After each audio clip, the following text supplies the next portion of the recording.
Time for the 49ers Rush Podcast. The 49ers roster countdown continues. Number 11, Brandon Aiyuk, going into his third year, which is key if you ever watch the development of wide receivers in the NFL. And the question I want to ask myself today, and what we're going to end with, can Brandon Aiyuk be the wide receiver one for the 2022 49ers? It's a question we're going to answer. We're going to jump into some film. We're going to go through background, his draft profile, what he's done for the 49ers, and then end with, will he be the 49ers' number one wide receiver in 2022? Now, if we look at kind of who he is, jersey number 11, I love the 1-1, 6 foot, 200 pounds. He's 24 years old, young, entering into his third season. Now, the good news is he was a first-round pick, traded up in the back end of the first round. We'll detail that trade later. But because of that, you've got 5 years of Aiyuk instead of just 4 on that rookie deal. So with what's happening now with Debo about to get extended and all that stuff, you add an entire year on a cheaper salary cap because he is a first-round wide receiver. You get that 5th-year option, which is important. So as we do go through his background, let's jump into some film. This is something I put up for Patreon a year ago, I believe. So again, if you're a Patreon member, all you gotta do is type Brandon Aiyuk into your search field. I know we got like 300 videos up there, but just type in Aiyuk and it'll pull up right away. I think this is a 30+ minute breakdown on his film. So you'll see it paused and moved around. I'm talking over this. If you want to watch the original video, that's on Patreon. Patreon.com/49ers Rush Podcast. Best way to support the show. But yeah, we did a full 30-minute clip just on his rookie year film, which was a blast. Now, how do you pronounce his name? It's Aiyuk for our street fighter fans. Aiyuk, kid, right? Like you can get it that way, but it's pronounced I, like the eyeball, and Yuk, Y-O-O-K, Aiyuk. He is the only second person from Northern Nevada High School to become a first-round pick. Former defensive tackle Sean Knight was drafted by New Orleans Saints, number 11 overall in 1987. Now, even though he grew up in Nevada, he's got roots in Northern California. He attended Sierra College, which is in Rockland, California, for 2 years before he transferred to Arizona State. And for those of you, my old folks that have been Niners fans for a while, that's where the 49ers spent training camp for about 15+ years back in the 80s and 90s. So, the connection to the 49ers has been there for a while for Aiyuk. And he even said when he got drafted, quote, "My mom's been a huge 49ers fan her whole life, so this kind of bled on me a little bit when I was younger," end quote. And so a lot of friends and family from back home were all talking about how he's going to the Niners, and it was crazy that it actually happened. Now, during his time at JUCO, we're going to kind of bounce around high school, JUCO, college, 49ers, building this complete player background profile out, just providing as much context and nuance as we can to this amazing player. And again, I think we spend more time on these players that are, this is number 11 out of a 53-man roster. And if you wanted to have them higher, you wouldn't be wrong. We finished with number 11, and I'm just so excited about what he brings with Trey Lance, because I think his best skill set and Trey Lance's best skill set pair completely. But back to his time at Sierra College and later Arizona State, work ethic has been the key everywhere he's been. Ben Noonan, who coached him at Sierra College, said, man, dude lived in the weight room. When he first arrived at Sierra College, he could squat 275 pounds. That's it. When he left, 500 pounds. So, you're talking about a wide receiver that can squat 500 pounds. Squat's something that you got to build in the weight room. That's just all there is to it. He also said that routinely stayed 30 minutes after practice working on routes, which was rough in Sierra Nevada because it's so hot. Coach said usually it's 110 degrees out there or whatever, but he'd stay. And then he was the first one out with the quarterbacks. You hear that a lot, but look at this offseason. Him and Trey Lance. If you see a video of Trey Lance working out, guess who's with him? Yep, Brandon Aiyuk. And so very demanding, he put the work in, which is what I love most about it. Now, again, Robert McQueen High School, Reno, Nevada. And, he grew up there, played wide receiver, defensive back, and return kicks. He did that his entire career. Even when he went to JUCO, even when he was at Arizona State, he was a beast kick returner. I mean, just absolutely insane what he was able to accomplish. He was all Northern Nevada, honorable mention, all state as a senior. And then he goes to Sierra Junior College, okay? And whenever he goes there as a freshman, caught 29 passes, 573 yards, 5 touchdowns, was named All Big 8 Conference. Then junior, he was an All-American, junior college All-American, his sophomore year. 60 receptions, 960 yards, 14 touchdowns. Also returned 2 kickoffs for a touchdown and a punt for a touchdown. So incredible. Finished with 2,499 all-purpose yards with his junior college career, and then he transferred. Now, he got offers from Kansas, Colorado State, Tennessee, Alabama, but he chose Arizona State because they wanted him as a wide receiver. Alabama wanted to move him to a corner. And the story goes, Alabama came, watched him work out, and they liked his athleticism, his body style, all those things, which we'll go over soon. They weren't sure he had the speed. And so he said, I'll run the 40 right now. Gets out there, runs back-to-back 40s with a 4.46 and a 4.48. Alabama offered him on the spot. But he wanted to play receiver. He was stuck on that.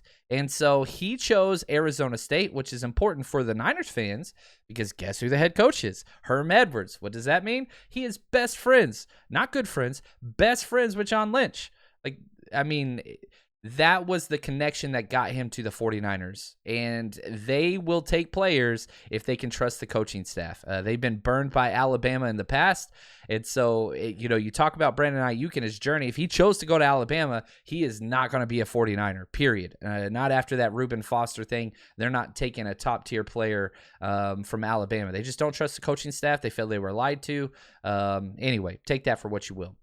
So whenever he goes, his junior year, 2018, at Arizona State, his first year, right, because he transferred from JUCO, very successful transformation. It's not even close. Steps in, played 13 games for the Sun Devils, 33 catches, 474 yards, and 3 touchdowns. But he was behind N'Keal Harry. And it took him time, and once N'Keal Harry got drafted, moved on, that's whenever he exploded. That's whenever he kind of took over his senior year, recorded 1,192 receiving yards his senior year, 5th most in ASU history, 2nd in FBS regular season yards after the catch. Shanahan staple, 710 yards after the catch. Unbelievable. 10.9 yards after the catch per reception, 12th best in the country. I mean, dude was just lighting it up, man. Receiving yards, averaged 99.3 receiving yards per game. I mean, you can just go on. 6 of his 8 touchdowns were more than 30 yards. And this is something that I care the most about. We haven't seen the best thing about Brandon Aiyuk's game, and that's big-time, deep touchdowns. He excels at it. He tracks the ball as well as anybody whenever it's up in the air, and we haven't seen it. He's gotten 6 and 8 deep targets, over 20 air yards since he's been drafted by the 49ers. That is going to change with Trey Lance. Now, back to his senior year, he went over 2,000 all-purpose yards for his career, despite only being there 2 years. Racked up 1,870 all-purpose yards his senior year, which is just insanity. It's a lot of yards. To put that into context, Deebo Samuel had 1,770 all-purpose yards last year. Now, I know college is different, Pac-12 is different, but he went off. There's no doubt about it. He was the only player in the country to have 200 yards, both punt and kicking return yards. Just unreal what he was able to accomplish. Now, he goes to the combine after having core muscle surgery in April. So, it wasn't like he had let me back that up. He had core muscle surgery after the combine. He was still dealing with an issue, very similar to Bosa. Gets out there, runs a 4.50 40, which is good, not great. Keep in mind, he ran a 4.46 and a 4.48 2 years previously. But if you look at his 10-yard split, his get off, 1.52, which is top 93% in the NFL for wide receivers. 40-inch vertical, dude can leap. 92%, wingspan 81 inches. He's got 33.5-inch arms. They are long, and he uses them very, very well. Top 89% of wide receivers.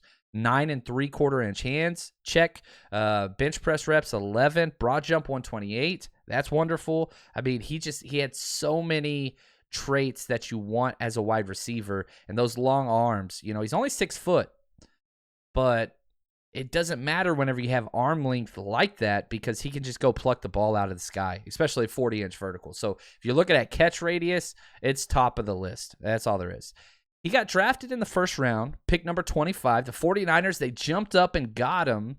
My pre-draft write-up, this is before the 49ers picked him. I said explosive but raw. 1 good year of production.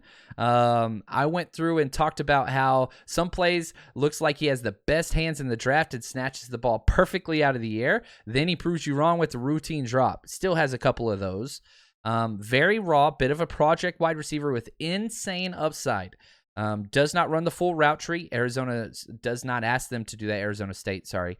But who knows? Ball security, a little bit of a concern, but man, incredible on deep balls, incredible missed tackles, incredible yards after the catch.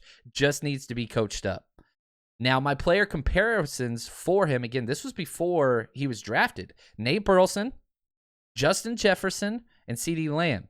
Now, you could say, well, that's a pretty big gap between those guys. Well, this was before they were all drafted. So, like, but that's the physical makeup. That's the play styles, those style of players.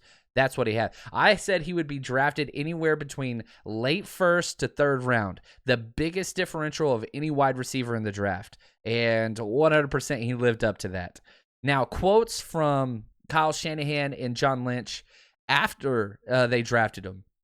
Kyle Shanahan said, quote, "There's no doubt about it. Lamb was the other guy who was in competition with him," end quote. John Lynch said Brandon Aiyuk and Kinlaw were 2 of the 6 players that they wanted to take at 13 before the draft started. So they get to 13. Both of them are still there. They trade back 1 spot. And John Lynch says if Kinlaw would have got picked at 13, they would have taken Aiyuk at 14. Now, you could kind of take... Let's see here. How to phrase this. You could say, yeah, of course, every GM says that. Well, they've been pretty damn honest about things like this. Injury news, don't trust. This, I kind of do trust.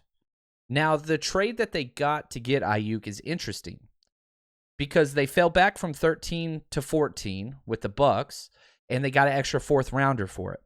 Then they traded that 4th rounder to jump up to 25 overall, but they had to add a little more. So they traded their number 31 pick, their 4th round pick they got in trading back with Javon Kinlaw, and then a 5th round pick as well, 176, to go up and get them. So they were excited about this. As soon as CeeDee Lamb went, they jumped up and went and got their guy. So drafted him there. Now, what has he accomplished since he showed up? He's started 27 out of 29 games. Snap counts good. Played in 12 games his rookie year, played in every single game last year, which you got to love. And if you go back to his time in Arizona State, he never even missed a practice, let alone a game. So he's been there. Now, he had a little bit of an issue. There's no doubt about that. And I'm going to play this clip from Kyle Shanahan. This was just a couple days ago, and I think it's the most promising clip of anything that's happened in Brandon Aiyuk's career because, right, you had the whole doghouse moment last year. He didn't start week 1. Trent Sherfield started over him. All those things. Kyle Shanahan's going to explain it for us very clearly. Important. It's people, you got to go through experiences to learn stuff. I mean, people can tell you everything they want, but you don't really know until you go through it. And I think that was the cool thing hearing from Brandon because his rookie season was COVID year. And so he didn't have anything in the offseason. He just showed up here and that we didn't even know until about 2 weeks before we showed up whether we were having a season or not. So he was a little behind. And then training camp was kind of a joke for the whole league. And so the season was kind of weird. And then we had so many people get hurt and he had to play a ton. But that's all he knew with NFL. So his experience is, man, I just kind of showed up and I started all year and people say I'm going to be one of the best guys next year. And he does have that ability. And But he thought that was NFL, and the next offseason, COVID still, we didn't have the right rules, and he didn't know he had to do anything until camp, so he just came a little behind. He's like, oh man, this camp's tougher than last year. It's like, yeah, last year wasn't camp. And then you get into the season, and it's, man, this is different. And I think Brandon, instead of blaming other people and making excuses, he worked, didn't say a lot, just kept going to work, and he's a smart dude, and he is perceptive, and he learned, wow, this is right, this is totally different. Man, I'm going to be ready for year 3. Because year 2 was really my rookie year, and that's why he's so much far ahead right now. And sometimes guys got to get cut to learn that, and that's what you hope guys don't have to do. But guys got to learn it somewhere. And here we are standing on the other side of the tunnel that Brandon Aiyuk came out of. You remember last year, people were like, oh, fire Shanahan, can't use this number 1 wide receiver, he's not developing, whatever. No, through transition and rough times, sometimes you have to go through stuff. And in order to do that, he's got to work it out himself. I mean, look at what's happening around the league. Kyler Murray forcing him to watch tape and then not because it hurt his feelings. Like, no, you can't. Sometimes you have to be abrasive as a coach, and you got to develop these guys. And I love the path that Brandon Aiyuk has taken, and I think this year is going to be a huge jump up. Jump up from what? Well, let's look at his past numbers. His rookie year, you remember he was injured at the start with that core muscle surgery, took him some time, all that stuff. Only played, he started 11 games, played in 12, had 60 receptions, led the team, 748 yards, and 5 touchdowns. Then he comes the last year, didn't start week 1. Took him 6 weeks before he started putting up quality numbers because he had to change the way he played, and it was run blocking. Like, no, you don't get to what, like, if you don't block in Shanahan's team, even if you're a wide receiver, you don't play. It's that simple. I don't care how good a wide receiver you are. That outside zone is number 1 for Kyle Shanahan. So it took him a while, ended up with 56 catches, so 4 less, but 826 yards. So even though he had 4 less catches last year, he had over 50 more receiving yards, 14.8 yards per reception, which was incredible, and 5 receiving touchdowns again. Now, again, you look at the deep targets, which, again, my favorite thing about Brandon Aiyuk's game is tracking that damn deep ball. And with the 40-inch vertical, those long arms, soft hands, it's where I think he's at his best. We haven't seen it. We have not seen it yet. Jimmy just couldn't throw it deep or didn't want to. He's had 6 deep targets last year and 8 deep targets in 2020. And that wasn't with Jimmy Garoppolo, right? That was the whole injured season and, Nick Mullins and all that stuff. So, what is it looking forward? Can Brandon Aiyuk be the wide receiver 1 for the 49ers? Now, I do expect Debo to sign. And I think this year is going to be much closer to a wide receiver 1 and wide receiver 1A. I don't think there's going to be a giant bifurcation in receiving yards like there was last year, right? Where you have, Debo getting, 1,400 yards or whatever, and Aiyuk getting 800 yards. I don't think that's going to be the case. And so I went through, did my 2022 projections. I got him getting 98 targets, 64 receptions. So the receptions going up a little bit, but the quality of receptions going up. That's what's important to me. Average depth of target will go up. I got him eclipsing the 1,000-yard mark for the first time in his career with 1,034 yards and 7 touchdowns. That's a pretty damn good year. Does that make him the wide receiver 1? No, I still have Debo getting more yards, but I have Debo taking a slight step back and Aiyuk's taking a slight step forward, narrowing that gap. And, man, I am so pumped to see the Trey to Brandon Aiyuk connection.